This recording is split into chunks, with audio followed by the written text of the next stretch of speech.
What's up, everybody, and welcome to Rappin with ReefBum, another episode. I'm your host, Keith Berkelhamer, and today I have the pleasure of welcoming Cat Dewan. She is also known as Metrokat, or just plain Cat. Cat is a well-known hobbyist and marketer in the industry. She's known for keeping it real. Cat is a social media specialist, a speaker, a blogger, and a consultant for many household brands in the industry. She's been reefing for 9 years. We're going to actually check out her tank. She shot us a video. But she also has been recently flirting with freshwater.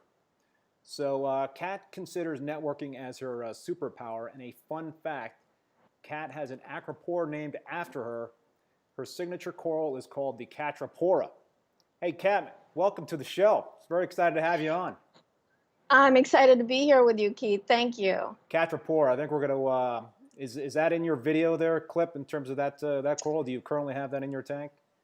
It is. I like to call it the crowning glory of my tank. When I started growing it, I want to say 3 tanks ago. It became the crowning glory. It was on the side. It died. I got another frag. But slowly over time, it just became the largest thing, and it was gorgeous. I actually had people come over to photograph it. And it got its name because I originally, when I got it from a friend, he called it Nasuta, Acropora Nasuta. And then he later changed it. He said, no, it's a subulata. So while that was going on, I was shipping frags to hobbyists. And so a friend of mine called Roger, he started calling it Cat's whatever rata. But that didn't take. That wasn't very popular. Then it was Mike. He got a frag from me, and he called it the catrapora, and instantly everybody started calling it the catrapora. And the rest was history. So, pretty much. So you can Google it, and he has like a colony like twice the size of mine. He's got like a 300-gallon tank or something. Wow. Well, okay. Next time there's a frag swap, I want my name to be on one of those frags. Okay, sounds good. Hey, folks, thanks for tuning in here, and certainly want to encourage you to ask questions. I see Aaron Duss is here. What's up there, Aaron? John Kidd, David G, Andrea, Christine. What's going on, everybody? Thanks for tuning in. And so, Kat, I always start my show off by asking my guest, kind of like what their story is in terms of how they got involved in either the business or the hobby. So certainly curious how you got into this. You started 9 years ago. How did it all happen? I guess I was always interested in fish, but I never had a fish tank. So my very first fish tank, oh gosh, probably 15, 20 years ago, maybe, I found this little mom and pop shop and I bought a Mickey Mouse tank of all things. I was already an adult, but I got a Mickey Mouse, a plastic acrylic. It even had ears on it. And I put a single goldfish in it. I don't, to this day, I don't remember where I found this mom and pop shop. But anyway, from that, I went on to a 20-gallon high with a community tank. I had betta fish that spawned. And then I moved away, so tore down the tank, started up another freshwater. But fast forward to, there was somebody in my apartment building that was selling a 50-gallon used tank. And it wasn't sumped or anything, it had a canister filter. So I dragged it home. And my dad showed us the insurance policy for the apartment, which didn't cover floods. Oh boy. So he killed my dreams right there. There was a buddy of mine that I had given a betta fish to for Thanksgiving one year, and the next year he wanted to upgrade and get a BioCube for that same betta fish and add other fish. We went to a PetSmart and we were looking at BioCubes, and the salesperson said, "Are you going to start a freshwater or saltwater?" And that was it. That day, Vinny and I started a saltwater for his tank in his apartment. We had no idea what was going on. And the very first inhabitant was a hitchhiker Asternia snail, a starfish. He calls me the next morning. I go over in my pajamas, half asleep, like, how can something be alive? And there was this pest starfish. I don't consider them pests unless you get like a huge population of them. But I was just hooked from this little creature. That's how it started for me. Yeah, well, when I grew up, my father kept like saltwater fish only tanks. He didn't have reef tanks, so I was always, certainly fascinated when we would go to fish stores and check out the fish for his tank.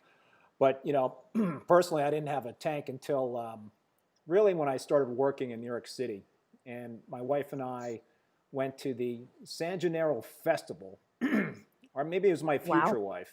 I don't know if we were married yet. And, one of those little ping pong or fish bowl games where you throw the ping pong balls into the fish bowls with the goldfish. Well, I miraculously got a ping pong ball on one of those tanks, and I was the proud owner of a goldfish. So I promptly, the next morning after working off the hangover, went out and bought a little 2-gallon tank, and then just kind of like what you were talking about, and mushroomed from there. And before you know it, you got like this much bigger tank. But that's the beauty of the hobby. Yeah, I don't know how it happens, but we all have multiple tank syndrome. Hey, everybody, thanks for joining here. I see we got Jeff Johnson in there. What's up, man? How you doing? Hills Van de Voort and Reef KPR is here as well. Good to see you back there, Reef KPR. Again, certainly we would love to make this an interactive show. So if you have any questions for Kat along the way, I've got plenty of questions to keep this going. But it's always fun to kind of take questions from the viewers. So one question, Kat, I'm not sure if I've ever asked you this question. How'd you come up with the name Metrokat? Yeah, so New York City, and I like cats, so it was kind of like a cat in the metropolis. It was a Friendster name. It was like one of the first social media, platforms, Friendster. So the name was Metrokat from that, and it just never changed because I was always very private about my online identity. So it just became, well, cat in the city, Metrokat, cat in the metropolis, give it your own spin, but that's how it happened. Yeah, no, it's always interesting to kind of hear the stories behind the screen names. I know. For the longest time, people were calling me Metro. Okay, and then I guess when they saw me in real life and I was a real person, then it became Kat. So. Gotcha. All right, Reef Keeper. I will definitely pronounce your name as Reef Keeper from here on out. Why don't you just spell it out, Reef Keeper? I guess maybe that was already taken. Maybe that's why you don't have it spelled out. Probably a very common name. All right. Anyway, Kat. So in the opening, I mentioned your professional roles and all that sort of thing. So it's certainly interesting to hear that your work in terms of social media and being a speaker and a blogger and a network and all that sort of thing. Can you talk about all of these roles and really how you kind of got into that stuff? So you kind of like talked about how you got into the hobby, but can you talk about how you got into the business and how you got started doing all this stuff? Sure. So it all started with my first tank of the month, which I got in 2012 on Nano Reef.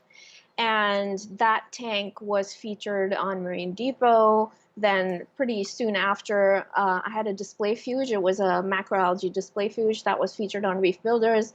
So people started talking about Metrokat. And for some reason, my thread on Nano Reef reached well over 1 million reads. Wow. Even after I'd retired the thread. It just happened. It was a very fast-paced thread, and as forums go, it was very chatty. People were allowed to put pictures of their pets and all that, so it was a really fast-moving thread. And from there, I was just always in touch with people. Like, as an example, if I went to my local fish store and they had a guest, like, say, the owner of any particular brand, and if I had a chance to meet them, I would always take a business card, and I always kept in touch with questions. I'm just, like, really good with my follow-up, and I'm pretty tenacious. If I have something to say or ask, I will. And one thing led to another, and the very first Reefapalooza in New York, I was asked to go and tweet from the show live on behalf of Marine Depot. And my manager at the time, he wasn't a manager then because I wasn't working. It was just something that I really enjoyed doing that weekend for Marine Depot.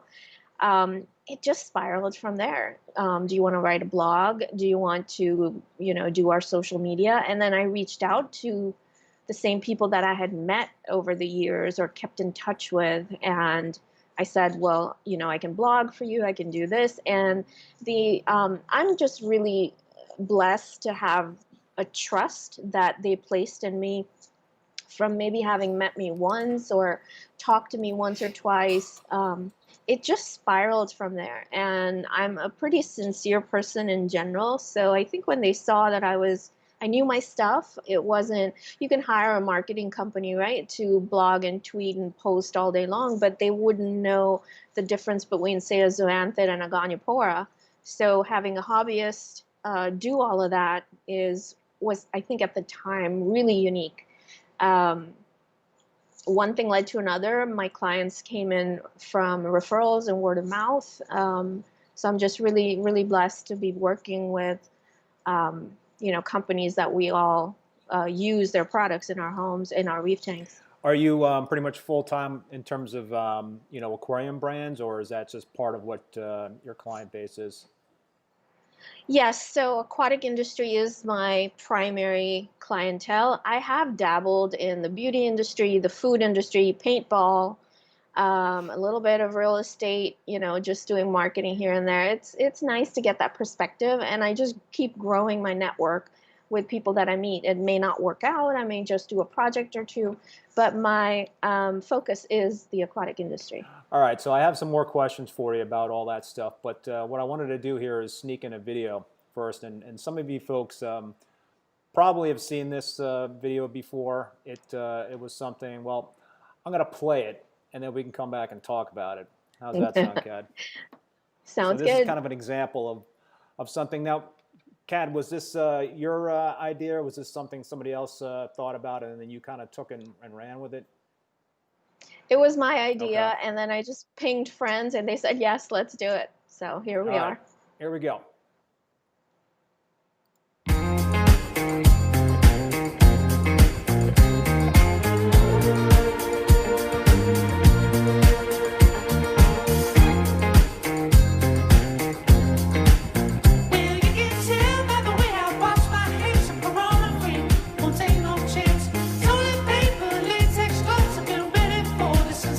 Born in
Look at that. She's got the glasses on there. That was awesome. I can watch that video all day long. That was just that was a lot. There was a lot of things going on in that video, Kat. Who was that guy with the snake around his neck? So that's Aquaman Shalom. And that's his pet python. So yeah, I said, well, bring your pets, bring your children. So it was a lot of fun to put it together. We probably practiced. The lyrics are different. Whoever made that original video, the absolute last screenshot was of the person who made the altered lyrics. This was obviously a COVID song. Yeah. And I just saw all these YouTube videos where people were just trying to make the best of the situation. Everybody was in lockdown. Everybody was asked to quarantine. And I saw this particular one, and I love the original Staying Alive song anyway. It's just it's great. And it just came about. Everybody pretty much said, let's do it. We practiced twice before I hit record, and here we are. Wow. Devin Reef Dudes, he's actually the one that edited and put it together. It was great. Well, I'll tell you, when I saw it, it definitely brought a big smile to my face during a very uncertain time, and a time when people weren't really laughing and trying to so it was a great diversion and an awesome thing for you guys to do. So do you want to? You mentioned Devin and the guy with the snake. I just Aquaman. Who else do you want to acknowledge in that video? So of course there was Moki, Inappropriate Reefer, and my friends Dee and Kyle. Kyle owns Reef Racks. He makes these magnetic frag racks for the tank. And then it was my very, very dear friend Sarah with the puppy. He's Charlie. Charlie does daily weather reports on his own Instagram channel, just so you know. So there was that, and then Devin actually had his wife and an exchange student in the screen with him. Yeah, and then hopefully I didn't forget people, but I think. Yeah. Greg Carroll is joined us. Greg, you just missed the awesome Reefers Stayin Inside video. Yeah, you're gonna have to go to my IGTV, Greg. But oftentimes I just link it to my stories because I still love it. I mean, it's my video and our video, I guess, but it was just it was great. Hey, Manny. Hey, Manny, awesome. Thanks for the little hit there. Yeah, that is a very kind thing to do, guy. Appreciate it. Appreciate you tuning in. So Kat, one of the things you do is really connect people to other people in the industry, and it's interesting that Manny is now watching because you helped connect. I'm gonna kind of give this away, but Manny works for Marine Depot, and so Kat connected me with Marine Depot, and now I'm doing some collaboration videos with those guys, and really digging it. It's been a lot of fun. And I thank you, Kat, for making that connection. But you're quite welcome. So what is your approach in terms of networking? And I'm asking this question because I think it's an important thing for hobbyists to be able to do in terms of networking. Not just for people within the business to network with other people in the business, but networking is a really good skill for a reef keeper to have, because I think on the educational front, it gives you an opportunity to learn more. So what's kind of like your trick in terms of networking, or not trick, but what's your some tips in terms of how people can become better networkers? Just talk to people. I keep in touch with everybody. I follow up with everybody, and it has nothing to do with my work. It has nothing to do with, I was trained as a fashion designer. I switched careers to do what I do. That's how much I love the hobby, and my passion for the hobby spilled over to where I made my hobby into my career. So even before that was happening, I was keeping in touch with everyone just because I'm a people person. I like to say I'm a hugger. So, I used to post like, who am I hugging at Reefapalooza? That's just my personality.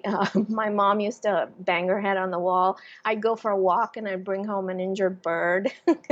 I'd go to the gym and I'd bring like the gym class teacher home for coffee. So that's just me. so I keep in touch with everyone and I talk to everyone, and I can definitely, it's for me, it's a challenge not to get too judgmental when I hear things. And I hear things from a complete novice and a newbie into the hobby all the way to an expert that they could be wrong about something, but they definitely know more than me, and I don't want to contradict them. So I've actually, I think I've learned so much and I've grown as a person. My friend Maria, hopefully she's watching, she's actually been a huge inspiration to me on how somebody listens, and she knows more than I do, quite honestly. She's an encyclopedia.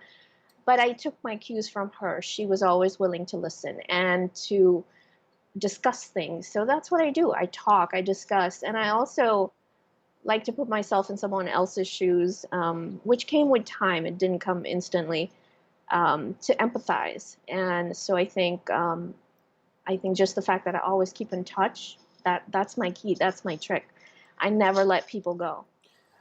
Yeah, no, persistence. That's a great point, and I think it's also, for me in terms of networking, I think it's also about going outside your comfort zone, and potentially connecting with somebody that you might be a little leery about approaching, or maybe it's somebody that is a personality in the reef keeping industry. It's very, very well known, but typically people like that are very knowledgeable. So I always find it, to be a good thing to try to push oneself and try to approach those people and ask a lot of questions. I mean, you talked about Reeferpalooza and trade shows and all that sort of thing. Can you talk about the importance, of trade shows and frag swaps as learning platforms, and not just for everybody, really for everybody, hobbyists and folks on the business side? Yeah, I find going to the shows, even when I'm working the shows, is my 2, 3 days of complete refresher. I come back energized. I come back full of ideas. I'm looking at all these beautiful corals, discussing people's tank problems, seeing their pictures. Their kids are around. Some people bring their pets. For me, it's like a whole different world, and I personally I get supercharged after trade shows. And I think with our pandemic situation, so many of us have expressed that we really miss meeting each other in person, so that people discount. People are always texting. I mean, I'm certainly texting on the multiple platforms all day long, but people discount the value of face-to-face, in-person contact, even with a stranger. So the sheer amount of people that come back to whatever booth I'm at to say, you mentioned this, I went and I did it, and I met you at the last show and you were right, or I think that didn't quite work for me, but thank you for pointing me into the right direction. The importance of shows, I just can't minimize it. So whether it's a Reefapalooza, which has a huge emphasis on the corals, and the vendors that sell the corals, or you have a MACNA, which has more emphasis on the speakers, and I mean they have like 30 speakers during the whole weekend. Whatever the emphasis is, I think that in-person connection at whatever level you are, and the sheer eye candy, looking at new products, new technology, can't be beat. Just cannot be beat. Yeah, it can be a little overwhelming in terms of how much stuff you can actually check out in terms of the corals, and how many different vendors and how many different people that you can connect with. So there is a lot going on at those shows, but I always say to people, it is totally worthwhile to be able to go to one of those, even if it's you have to travel a little bit. Hey, I live in Vermont, and the closest one for me is Reefapalooza in New Jersey, so that's like a 5-hour trip, and I always make that. It was a bummer it was postponed this spring, and hopefully Sure. by some miracle it'll happen in December. I don't know how likely that is at this point, but at least there's going to be the virtual MACNA that'll be going on in a couple of weeks. Yeah, and which brings me to Friday, August 28th, is the Women in Reefing event. It's a happy hour that MACNA is hosting. It's you don't have to pay for the conference to attend the Women in Reefing event. The Women in Reefing, the whole thing just started at MACNA in 2018. So as just a community event, which MACNA has been doing since 2018. It's also gone virtual now. Can you talk more about that in terms of what Women in Reefing is all about? I mean, obviously, it's women that you know, have a high profile, I'm assuming, in the hobby or the industry that are part of a this group. But is it more than just the MACNA gatherings at this point? Yeah, it's mostly actually online because we're spread out all over the country and also all over the world.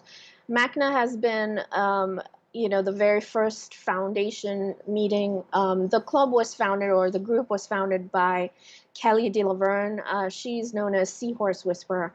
And no, it's not famous women in this group. Those names may pop out because the blog series that I've been writing, I've written 2 so far. So the blog series, Women in Reefing, it's quite honestly just a celebration of women in the hobby. As you know, it's a male-dominated hobby, but as I'm writing about women that have actually done something more than just keeping a reef tank, they've turned it into, like there was Rachel at Reef Weeds. I mean, she makes beautiful art. You know, Karen Britton, who's breeding the most difficult fish for the, you know, the first ever for certain species, or whether the most recent article was Dr. Amanda Vinson, and she's the first ever recipient of a conservation award, a marine conservation award. So whatever it is, I'm just highlighting women that that make this hobby a little bit better for the other women. There, again, it's a male-dominated hobby, but we do have all these women that deserve to be highlighted. So that's where I was going. It started off just as a you know, hey, it was Mother's Day this year, and I said I wanted to do a blog post. And one thing led to another, and it wasn't going to be just about 5 women anymore. I got information on 10, 20. It was not going to fit in one blog post, so it became a series. And it actually became the most shared blog of all time. Wow. Yeah. Wow. And one thing led to another. There was a roundtable with Coral View that happened live.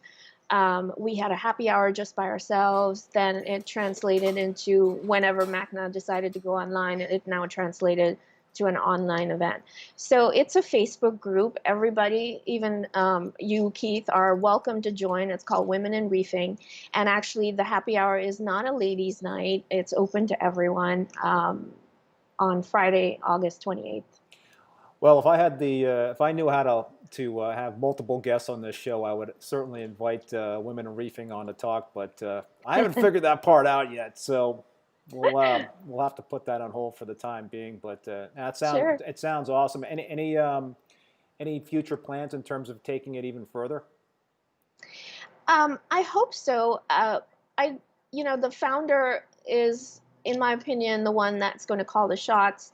I have to be deeply respectful for that. My ideas can be like outlandish. So as long as we're just moving forward, I think it wasn't my intention to become like sort of the flag bearer for the Women in Reefing group, but the popularity of that blog it was actually a little surprising in a good way to me as well.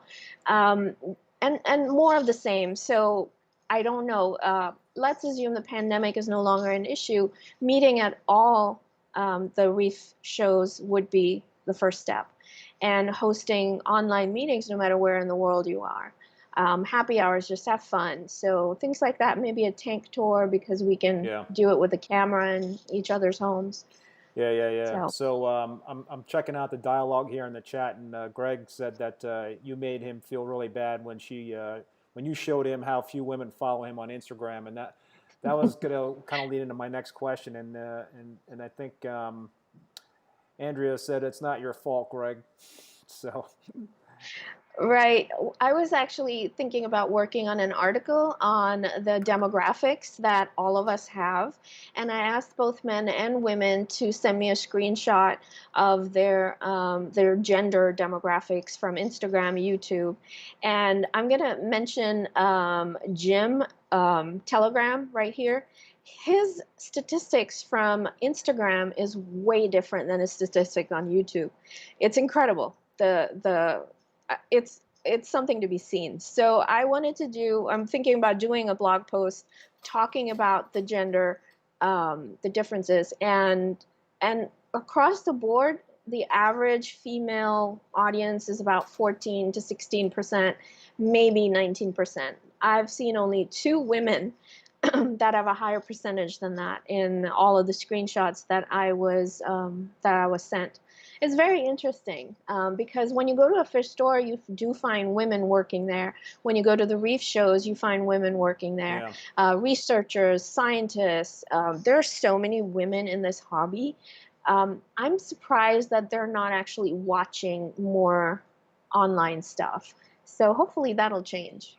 Yeah, and I want to get more into the different social media platforms, but we have some of the what I would say are some of the social media influencers on the chat right now, and Greg is certainly one of them, and there's others in here as well that I can see.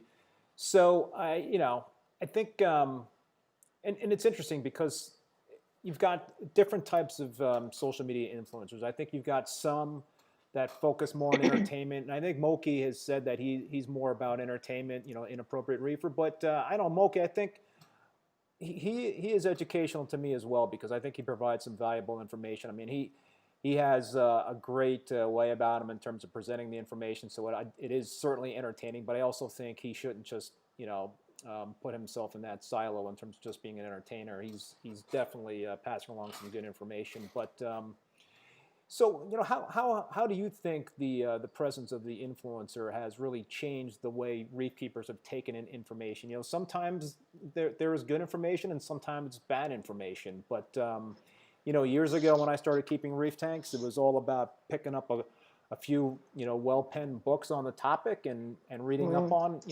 the practices and the principles in terms of what worked and what didn't work. And today, I don't think a lot of folks, do that. Some still do, but people are influenced by these folks on YouTube and Instagram. So, what's your take in terms of the influencer on the hobby?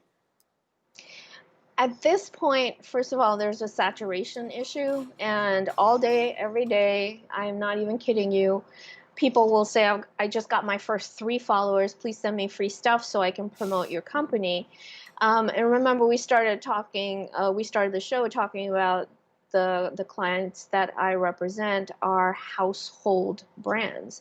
So I don't want to disrespect the hobbyist, but honestly, if I'm of the opinion now, if you're already using a particular brand's products, actually Philip is a fantastic example. What he uses, he posts about it.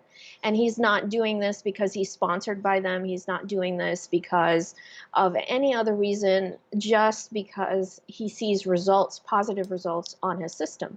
So the saturation that bothers me personally is that people want to get free products first to work on their tank. I say, show what your tank can do and what products made you get there.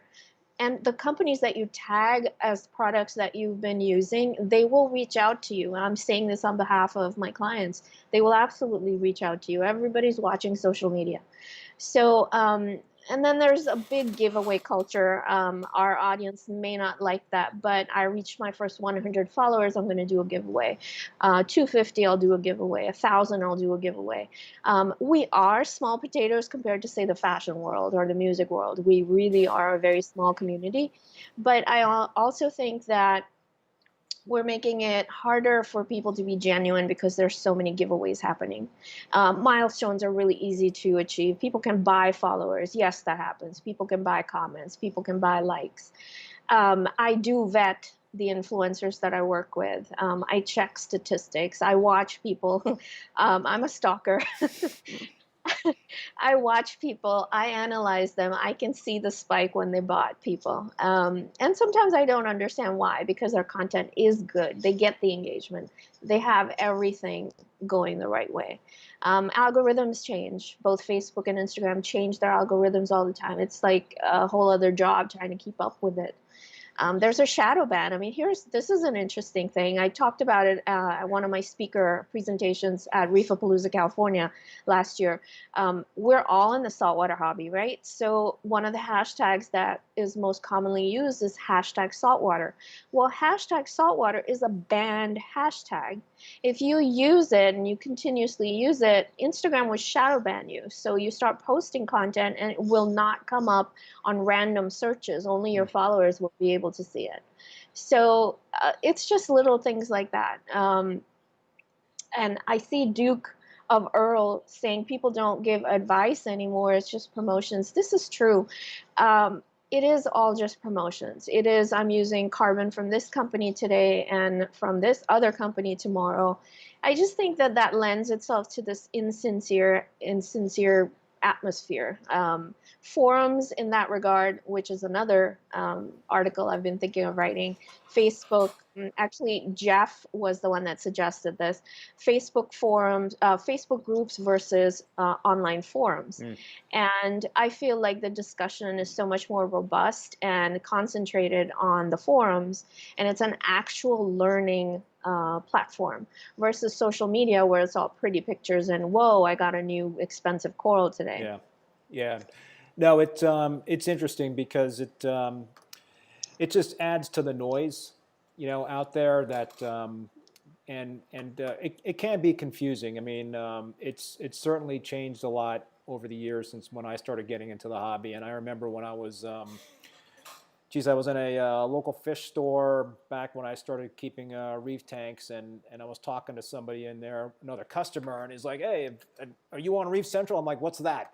And and that was like the big de facto forum back then in terms of how you got a lot of information online, and now Reef to Reef is I think clearly the most popular forum. But I think when I think of social media influencers and the information that's put out there in terms of YouTube videos, you certainly have to sift through certain things and take some things with a grain of salt, because there are a lot of connections in terms of what people are talking about and why they're talking about it and the brands that they're talking about.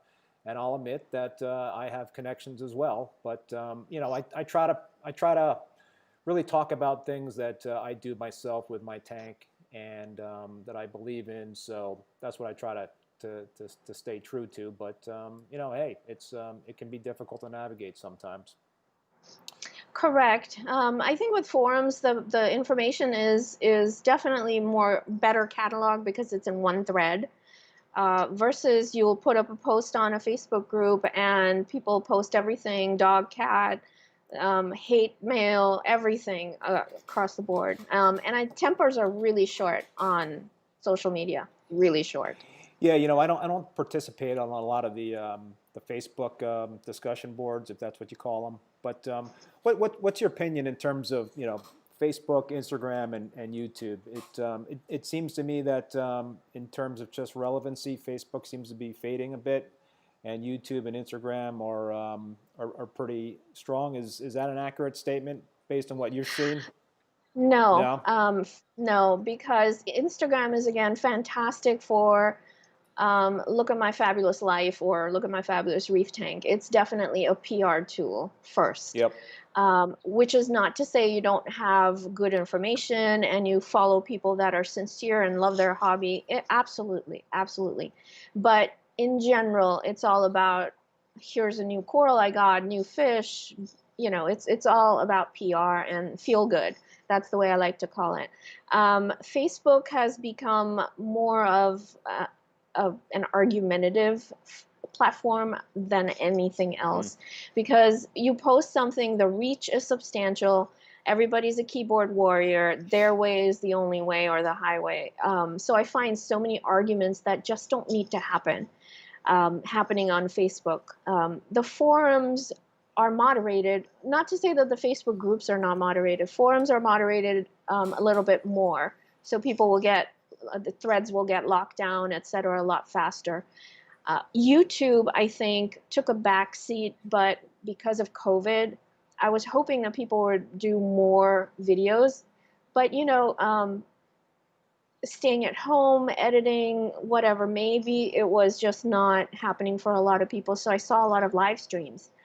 And I think YouTube as a learning channel is excellent. My top 2 picks would be forums and YouTube to actually learn about the hobby. If you don't want to read the labels on your bottles, these are the 2 places to actually be able to learn. And Instagram is great for, wow, I love the color scheme or the rockscape that this person did, or somebody had an issue with a fish jumping. It's great to get that instant information. That's why it's Instagram.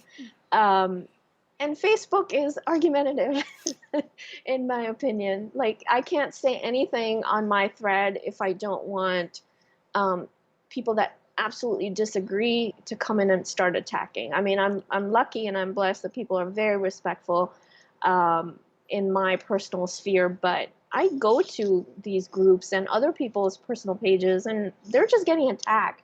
I just don't see why that's necessary, quite honestly. Yeah, that's why I kind of steer clear of those things. It can be a little challenging to you know, actually participate in one of those things, but you know, hey. Yeah. What do you say? Greg, go ahead. Greg just said that he's given up on forums for the most part because it's too much work, and that's what took me away. Like I mentioned, my thread after it retired, my first tank of the month thread, after it retired, reached over 1 million views. I find myself not being able to go to the forums that often because of this Insta that I get on social networks. And of course I do it for a living, so I'm like on the social channels 24/7, even in my sleep. But yes, so it can be a lot of work. I just wish that more apps like Tap a Talk or something were available for most of the forums, so you could actually just do it on the app. I think I'm part of a plant club with my freshwater, and they're on Tap a Talk, and I find it so much easier to interact on that forum of all of them. Yeah. Now you mentioned live streaming. A lot of folks are doing the live streaming, and well, I mean, what is your take in terms of live stream shows like this one, in terms of being able to learn and pick up information? It seems like there are more people that are doing them, but what are you seeing in terms of a trend, and how effective are live stream shows like this one for folks to participate and take in information? Extremely. I watch Mark Levinson, Reef Dudes. I watch all these live streams. I watch Reef Girl on Saturday. She's actually one of only 2 women that do live streams consistently, you know, like set time day. So Cindy's out in Canada. So I just find that live streams, when you get into it, you like somebody's personality, you just keep listening. And you get so much information in like that 1 hour conversation that necessarily is not structured. You're kind of going all over the place, but it's a conversation. And I would listen to a podcast. So Reef News Network, I listen to that. Not driving around these days much to listen to the podcast in the car, but I think that's where YouTube took over for people working from home. I personally enjoy live streams. There are many that don't actually see a live stream, and that's fine too. But the good part is you can replay it later, and you can get all that information. All right, Kat. So one of the things I talked about at the beginning is that we shot you shot some video of your tank. But before we shift gears to your tank, do you have anything else you wanted to add about you know, your role in the industry and social media and networking and all that stuff, or should we just go right into your tank video? Let's go right in there and I'll think about it, but I'll describe what we're seeing. All right, so I'm going to start rolling the video, so it's going to probably take, I think you said we got a 22-second delay here, so it's going to take a little bit to pop up, and we are not muted, so we're unmuted, so I think there it is. I'll try not to cough too much. Yeah, so go ahead and tell us what we're looking at. All right. So my tank is a Red Sea Reefer 350. It's 2 years old. It's my largest tank. I'm sort of a nano girl, but I couldn't pass up this beautiful tank. Originally, I was going to get the 250, which is a 3-footer tank. But this one's a 4-footer, and I definitely love the dimensions of it. I don't know if I'll go bigger. The Blenny that was just in the video is Birth the Blenny. I kind of named most of my fish. This is a mixed reef. It's SPS dominant only because they're growing well, but I have equal amounts of LPS and some zoas melted, but I've got a lot of zoas as well. The right side is my favorite side because it sort of does this beautiful curve, ginormous. I've got a ginormous Mexican turbo snails, 2 of them actually, and I keep forgetting to take them to my local fish store to trade in for something else. But I think we're gonna come up onto the Catrapora. It's at the very top of there. I think we see it now. The very top of the right side. It's got a green flesh and it gets purple polyps. Or actually, wow. Pink tips with purple polyps. It's really pretty. It looks shortcake-esque. It does. So a lot of people think the coloration and they send me pictures. Oh my God, is this the Catrapora? Which is an Acropora subulata. And I say, no, the color is the same. Like there's, I think, ATL Shades of Fall is a little bit similar looking. But no, it's really the structure of it is completely unique. And the coloration it gets in my tank is, I run a dirty tank, very, very high nitrates and phosphates. So the colors it gets in my tank is really something else compared to everything else, or everybody else's frags. So the Goniopora is a maricultured wild rainbow Goniopora I've had for years. The yellow tang is from Biota. She's captive bred, and her name is Chloe. I've got an orange anemone, rock anemone, which was my very first one from Got Corals in Florida, and the turbo snail again. They're ginormous, really. Fascination Favia. I think somebody pooped, so that's why you see like you see like the snow thing. And I've got a trio of chalk bass. I've got a trio of Springer's damselfish. The orange clownfish is my oldest fish. I've had her 9 years. Wow. And yeah, and she was Max with a female Ruby from the cartoon. But Ruby got really big and mean, so I had to trade her in. So Max became Mama Maxine. And I got a black and white who's called Sylvester, and they spawn regularly. The Goniopora back there is the size of a softball, probably bigger now. Started off with like a 5 polyp frag. It's so cute. And then I've got this tiger pistol shrimp. He's a used shrimp that I got from my dear friends Sarah and Jonathan. About, I want to say 6 weeks ago. So he lives on the left side under all that the rock structure. This Ruby wrasse is the big boss of the tank. He's called Sharky, and he's a super male. So in the evening, he chases the other wrasse and even the male Anthea around, and he changes colors. Wow. He's so gorgeous, really, literally gorgeous. So it's a mixed reef. I just love the diversity. I have to say, and I've probably mentioned this a lot, I will never start another tank with dry rock again, ever. Like, never. I am with you. I'm with you. I know Greg is not going to say that, but he's not going to agree with us, but go ahead. I'll let you finish. I just, so it's not about the ugly stage. It's not about the white rocks. It's not about that. The biodiversity that you get from real ocean rocks, in my opinion, just cannot be beat. You get that bacterial slime that's completely natural. It's straight from the ocean with strains of bacteria you cannot replicate in the lab. No matter which live nitrifying bacteria you use, you just cannot replicate it out of a bottle. So I started my first tank, even back then, with ocean rocks straight from the ocean. And everybody says you get hitchhikers. Well, tell me one tank that was a dry start, completely 100% quarantined everything, that did not get a pest eventually at some point. They hitchhike in. Absolutely. So don't tell me you will get hitchhikers on ocean rocks you'll get hitchhikers no matter what. And you could be as careful as you can. I have a dear friend in Long Island, massive system, and he's so careful.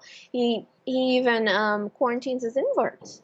Of course, coral, fish, of course, and he's got a ginormous. I think Bill Wong made him a custom UV and a custom skimmer. You're talking about 100% custom a system that he has, and he gets ick, and his fish, poor guy, loves every single.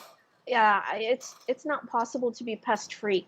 So I will say that all the ocean rocks that I've gotten in all of these 9 years, I get from one source. I'm happy with the quality of his rock. And I've established, this is my networking maybe, but I've established a relationship where I'll just say, hey, Dan, once a year I like to inoculate my system with fresh rocks from the ocean. So I'll say, hey, Dan, when are you going diving next? And I plan it so he dives on the Monday, he'll ship me on a Tuesday, air freight, and I go pick it up at the airport Wednesday morning. Very little die off, and he packs everything with wet paper towels or whatever. Very little die off, and I can like smell the ocean when I open the box.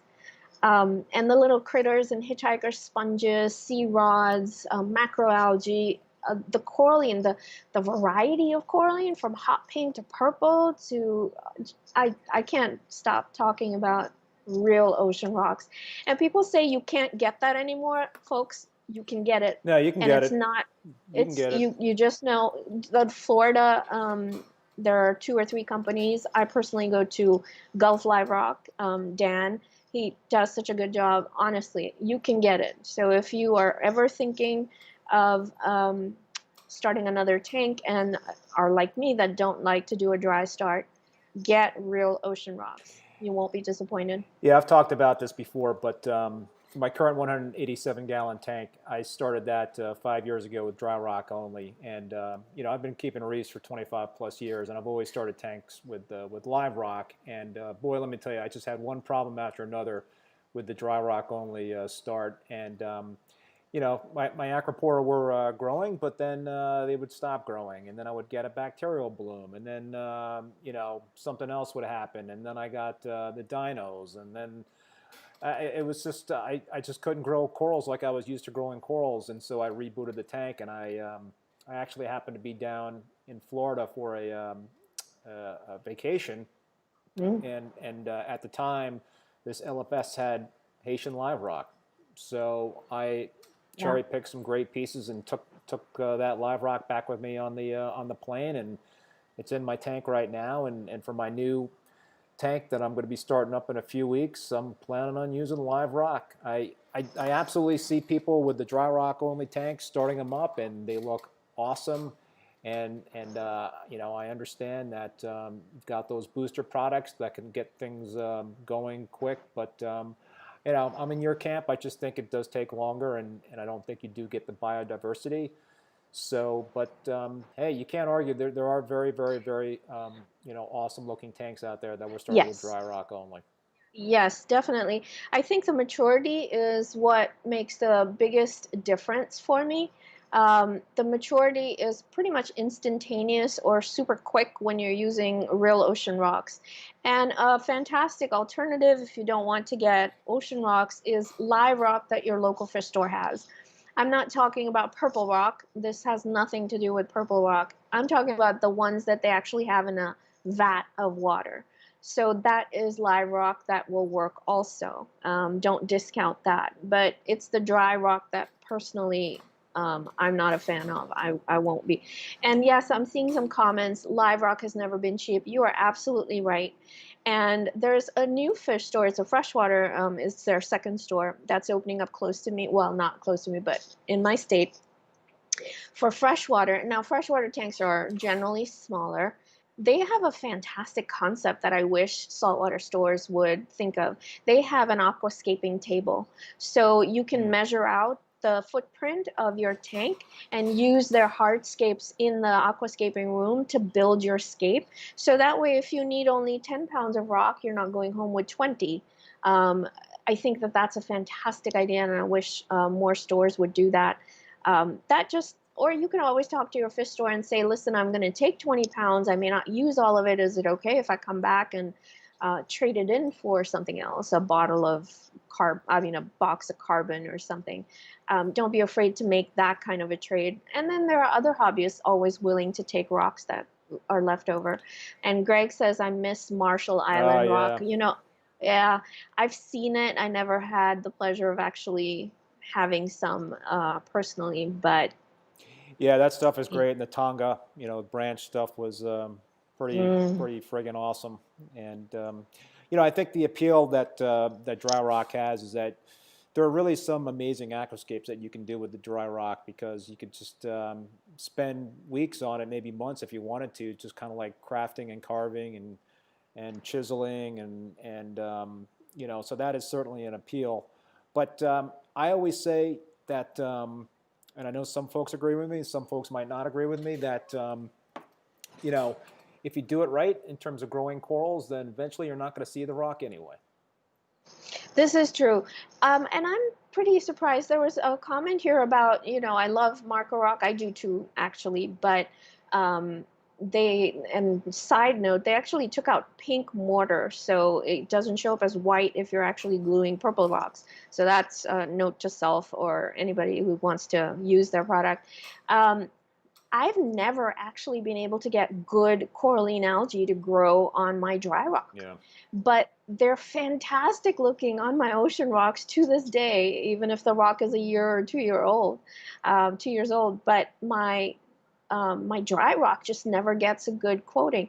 I saw Greg has got like splashes of coralline in his tank right now. So I don't know what he's doing. It's definitely some magic sauce, but it just doesn't happen for me. I've got loads of coralline everywhere else except on my tank, on my rocks. So I don't know. They don't like my rocks. So Kat, you mentioned that you like to keep a dirty tank. Let's talk a little bit more in terms of the kind of equipment that you're using. What are you using in terms of lighting for that tank? I mean, I have to say the tank looks awesome. You got some great growth and colors. Thank you. Certainly interested to learn more in terms of what you're using equipment wise and supplements and all that fun stuff. For sure. So my tank my light is a custom light. It's made by Nanobox Reef. It's an ATI 8 bulb fixture. He took out 2 bulbs, so now it's a 6 bulb fixture. And in place of those 2 bulbs, he put a heat sink, 2 heat sinks, and they each have 6 arrays. So I've got 6 bulbs, T5, and 6 LED arrays. And then there are multiple channels of dimming. It's all app controlled. I've actually had a hybrid light over my tank since 2013 in some way, shape, or form. So that's another thing I can't imagine doing, switching all to one system. I just think that the hybrid works for me. The spectrum is more complete than even the most advanced LEDs. Plus, you don't get that shadowing that no matter how, which generation of LED you're buying, you do get that shadowing. You don't with T5s, and chalices love T5s. So slow growers, but they love it. So that's my light. I use a bubble magnet skimmer that I've used for years. This thing is oversized because I feed my tank with a shovel. So I have an oversized skimmer to take out, all the gunk that it possibly can. I got a teeny tiny refugium. I love having a refugium, but the Red Sea sump only allows for a tiny one. So maybe a future system I would concentrate more on doing a custom sump. Other than that, I've got a couple of reactors running GFO, carbon, and I've got 2 dryer pumps. So I've got dueling dryers going on for that flow. Your regular heaters, that's pretty much it. In terms of supplements and things, I am 100% fueled by Brightwell. They are a brand that I started using right from my very first year. I started with their flagship product, which is Microbacter 7. Because a friend of mine was using it, carbon dosing and using this, and swore by it. And sure enough, I did. I started using it, and I transitioned to their salt, and I'm 100% Brightwell. I don't use any other product. What did you mention calcium and alkalinity supplementation? Are you doing 2-part? Or are you doing the calcium reactor? I'm not doing a calcium reactor.